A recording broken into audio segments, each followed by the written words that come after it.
right. Hey, I'm Ashley, and this is Jerome. We own Atmosphere Collectibles, and we thought since today's Thanksgiving, we wanted to feature some albums that we're thankful to own in our collection.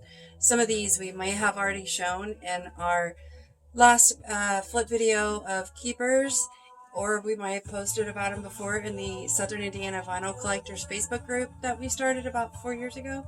But we'll just go into a little bit of detail on each one, and hopefully you'll Instead enjoy of posting another shells video, which I feel like we've done a lot of lately, and it's not all about sales for us. Like, we also collect and So- have a big passion for music and our vinyl. So, yeah, all right, I'm gonna get started. So, here is one that I was super happy to get this year. It is Rodriguez Cold Fact. This is the 2013 reissue from Light in the Attic. When the documentary Searching for Sugar Man came out, that's how I discovered Rodriguez. And the original of this album came out in 1970 on the Sussex label. And that's hard to find. And then when they put this reissue out, it was super high in demand, and they, I think, had a hard time keeping it stocked as well. So even on the aftermarket, when they sold out, these kind of became pricey albums as well. But I got a copy this year, and I was really excited about it, and it sounds great. It's a black vinyl version. And then I recently discovered that this year they put out, UME did a reissue of this album too. So you can find a copy for about $25 for a new issue, and I really recommend picking it up because it sounds great. It's a really good it's album. a really good album. So happy to own it. Thankful for this album. Alright. So this is Joy Division Unknown Pleasures. This is the current issue, the 40th anniversary, Fact 1040, put out by Warner Brothers. I have an original 1979 Factory 10 press. The difference is this is got the white background where the other is black and it's white in the center. It's an exact duplicate and it's red vinyl. Sounds just as good as the original. This is one we got from Kathy. She actually won it in a raffle and sent it to us. And it looks super cool next to the original. It's also where we got the name for the store was the Joy Division song. So, Atmosphere, and also where we got the font. So, anyway, love this band. It's a great record. Thank you, Kathy. Kathy Dunn has Thank you, a Kathy. record store in New York called Musical More Records. We're good friends, so thank you to Kathy. So the next one I'm going to do is Bob and Doug McKenzie, The Great White North. This one is for sentimental reasons. Whenever I was a kid, my sister and I, the movie Strange Brew came out in 1983. And my sister Brooke and I, we watched this movie over and over and over again. And what they get, that's Rick Moranis and Dave Thomas. They got their start on SCTV, a Canadian sketch comedy show. And this sort of skit here was sort of as filler in between, to fill time. It became so popular that in 1981 they put out this album, and it sold really well. It actually went platinum in sales, and at one point it broke the Billboard Top 10, and it was also nominated for a Grammy. So basically all my Canadian stereotypes that I know and love, like hoser, over saying all those things, learned from Strange Brew. So it's not a pricey record, but it's one that's dear to my heart, and I'm happy to own it.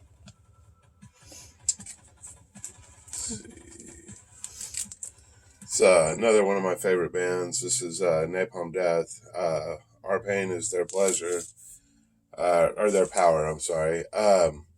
This is the slower tracks from Smear Campaign and The Code is Red, compiled onto one album. There was only 500 of these made. They were put out by for the Roadburn Festival in 2014. They did 100 on white and 400 on black, so it's kind of rare. There's a couple tracks on here that were, before that, were only available on the Japanese version, the CD for Smear Campaign. But yeah, I was super happy to get that, and it is one of my favorite bands. It's a great release. So maybe I'm dead. So now I'll move on to one of my favorite band, and that is the Blues Explosion, also known as or John Spencer Blues Explosion, or also Blues Explosion. This is called Mobit, and it's from 1994. They only made an Australian pressing. It's basically material and demos from the 1992 album Extra which I do own already. I actually got that one signed by the band, which is really cool. But so yeah, one of my friends on Facebook knew that I was a huge fan, and he had a copy of this, and then I had some records that he collects, and we just did a trade. So it worked out perfect, and I love it. It sounds great. One of my favorite songs on here is called Afro, but definitely you'll be seeing me talk more about Blues Explosion. That's only Australian print? Yep. That's the only print of it was Australian. They only did It's kind of neat. Alright, this is their Brutality album. It came out in 1996. It never had a vinyl issue until 2017. This came out in 2017. They only did 500. They did 250 on black and 250 on gray. This one here is one of the gray ones. I was kind of lucky to get this because they are kind of rare and they're hand numbered and sounds fantastic. Old school death metal, Florida death metal. Just a great record. It comes with a poster too. Yeah, it does come with like some extras, poster and some other stuff, and it was kind of under the radar. So even though it was printed, there were so few printed, I was able to pick it up at cost, which was like 25 bucks, which for an album that's that rare is kind of super cool. Very cool. All right, so the next one I'm going to do is another Blues Explosion.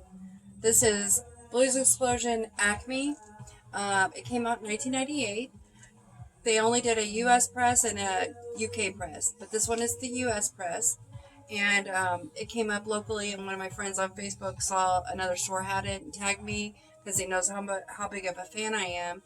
And I was just thrilled to get it. I mean, we had to go get it right that second. When this came out, I bought the CD, and I really listened to it. It's one of my favorite Blues Explosion albums, and it's they were on the Baby Driver soundtrack. So now more people are getting maybe exposed to the Blues Explosion. That maybe they'll do reissues of like Acme and this era. But songs to look up would be Do You Want to Get Heavy, High Gear, Talk About the Blues, I Want to Make It, actually the whole album. There's a song called Lovin' Machine. Seriously, it's like, I think everybody would like the Blues Explosion. And this particular album is top notch. So. Okay, this is one that actually came in the store, and I kept it. It's a 1986 UK first press of the Swan's Greed. When this first came out, 1986, they pressed it in the UK. Then a few months later, it got a US and a Japanese press, and that's it. All the other versions of this that were later released were combined releases with remixes and completely different versions of the songs. So it was one that I wasn't really looking for, but I was super happy to get. And it's their third record. It's right there after the first two were real heavy, sort of abrasive records, and then later on they became sort of a ethereal folk noise sort of band. But this one is kind of right in between there, and it's a great record. So happy to have it. Super happy to have it. This is Blues Explosion related. It's R.L. Burnside, Mr. Wizard. This copy here is just a reissue on Fat Possum, but it originally came out in 1997. And the way I discovered R.L. Burnside was when he put out the album Ass Pocket of Whiskey. Blues Explosion had Now I Got Worried, and they did. The members of Blues Explosion were on Ass Pocket of Whiskey, and they went on tour together with R.L. opening for the Blues Explosion. So in 1996, I got to see them in concert in Nashville at a place called 328 Performance Hall, and it was just the perfect everything. Like, it was a great concert, and they all got on stage at the end and did a song together. And so I already owned Ass Pocket of Whiskey, and I guess I had overlooked the fact that I didn't own Mr. Wizard. So we really like the label Fat Possum, and we sometimes order for our store their records, and I just went ahead and ordered me a copy of Mr. Wizard to have as well. It sounds great, super affordable. You can find them for under $20. It's got an awesome cover, similar to the Ass Pocket of Whiskey, with the R.L. Burnside in the middle and the two girls in bikinis on the other side. It's just classic R.L. And he'd been around for a long time by the time I heard of him, because, I mean, I was like 18 in 1996, and I wasn't super familiar with him. But then once I had that Blues Explosion connection, I really dove in, and I've got other of his records as well, and they're all good. Let's see. This is the third Cannibal Corpse album, Tomb of the Mutilated. This is reissue 2016 or 2017 UE Metal Blade European edition. And what makes it different from the other reissues is this one actually sounds really good. I bought a lot of the death metal reissues, and the mastering's not always that great. This one here, I think, holds up to the CD and the album and the original, and sounds really good, and it's a great record. And it's got this cool old Metal Blade logo. It's not a replica release, because when this came out, they weren't using these anymore. This is from 1985 era, with the chain without the line underneath it. But it's kind of cool to see them use that again. But it's a great record. Well done. Okay, so now the next ones are some that we play at the shop a lot. This one's called Whole Wheat, and I've had it for a while. I'm in one of my Facebook groups that I'm in. They posted on Bandcamp, Whole Wheat was doing a promotion where, you basically got the record for free. And that's how I got the record, and I loved it. I listened to it. We both really enjoyed it. And I would play it in the store all the time. And customers would ask me, how much is that? I want that. And I'm like, sorry, it's my copy. So what I did is I reached out to Whole Wheat on Facebook, and I just told him, hey, I could sell your record all day long in our store because so many people enjoy listening to it. So he was happy to hear that, and we ordered 8 copies, and they sold really fast locally. So since then, it came out in 2014, and it's his first album, and he put it on vinyl. It's kind of getting pricey too, isn't it? Yeah, because in March of 2019, he announced that it had finally sold out. It might have taken 5 years, but now it's sold out. It's officially out of print. And I want to say that, if you want a copy, you have to go onto Discogs. But you should definitely check out his Bandcamp, because you can download the music. And he's got other albums too, but this is the only vinyl release.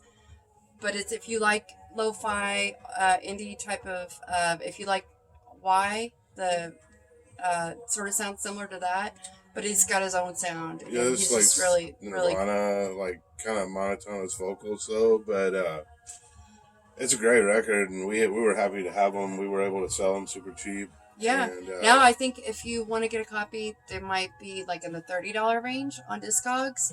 But I look for him to probably go up, because, I don't think he's going to plan on doing a reissue of it. So. happy to have that one. Oh, and then we got this one too. Terry Reid, self-titled. It came out in 1969, and the story on this record is we had bought a really great collection, and there were so many items, there were so many records in the collection that we wanted to keep. We got like we got a Gun Club record. We got the first and third Gun Club, the Big Boys' first album. Dream Syndicate.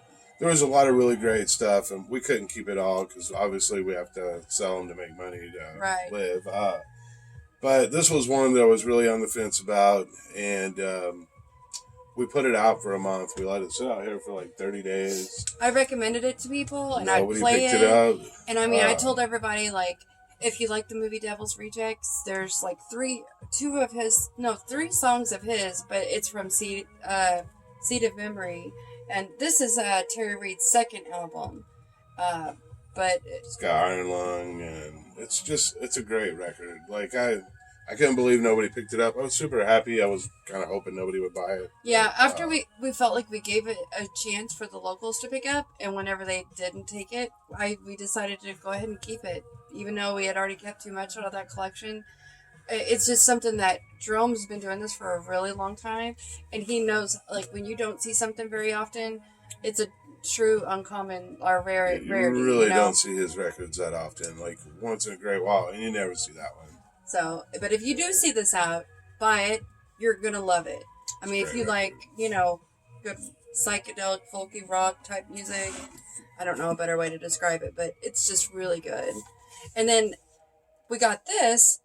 We also, in that same collection that we're talking about, there was the Humble Pie self-titled album. That's not this, but we really wanted to keep that one because we never see that either, and it's such a good album. We did sell that one, though. But we did sell that one. But now we regret it. Yeah. But then whenever we got a copy of Humble Pie's Greatest Hits, we decided, this is like Peter Frampton era. It's from the compilations from 1977. It's a UK import. And it's just got a lot of great songs, and we enjoy listening to them. It's not a super expensive record, so if you find it out, it's a good buy.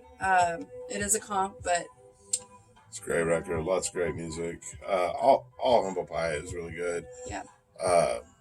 Like, especially through Thunderbox. I mean, like, they're all just really good. A lot of, like, and also we've been playing them so much in the store that a lot of our local customers have been recently turned on to Humble Pie.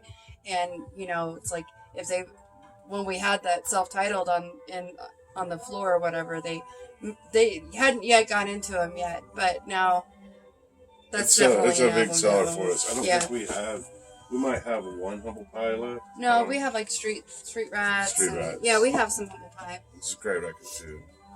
So then we've got this Health album that we are listening to now, and it's called Death Magic. We did show this in the Keepers video, but the lady that I do live video Facebook auctions for record sales, split screen on Facebook with a lady named Kathy. She has a record store in New York called Musical More Records, and so this is one of the records that she had put up for auction, and nobody bid on it, and we had just did a quick look up of it and saw that it seemed definitely something in our wheelhouse that we would like, so we took a chance on it, and now like we love it and we play it all the time. Really good. If you like stuff like Disaster Piece or Lauren or Grimes, even it's just really good electronic music. I'd never heard of them, and we just got really lucky with that one. We just took a chance on it, and it was a fun album. Yeah, and we play it a lot in our videos on for like YouTube because it's not likely to get picked up, in the background to shut down the video or whatever. So, and I've gotten a lot of people ask us like, "Hey, what are you listening to?" And so I think more people, being able to turn people on to, music that we just discovered and we love is really cool. But then the super cool part is then a couple days ago, one of our locals brought in some albums to do some trading on. And he didn't even know that like we were huge Health fans now. But he brought in this Get Color, to do some trading on. It's got some wear. Like the cover's in pretty bad shape. Yeah, But it's got like all kinds of really cover good. issues, but we're just buying it to play anyway, so we don't really care. It's I might even like it more than the other one. I don't know. It's more. It's a little harsher, noisier, but it's still really good electronics with like almost a Depeche Mode type chorus. Sometimes I don't know. It's a good record. Definitely worth checking out. Health, and but yeah, we appreciate you watching our video. We'll be posting up more videos about our personal collection, maybe just a way to get to know us a little bit.